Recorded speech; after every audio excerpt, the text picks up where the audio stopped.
For the doors there. The doors are custom built with tiles there, and those have been inward, of course, fully worked on the inside.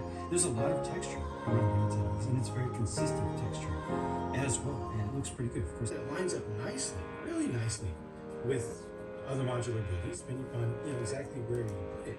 It just really needed a solid wall to replace this here. That's it. That's it. It would be a perfect project, in my opinion. Just as it is. We cannot run out of time during this one, can we? We can't.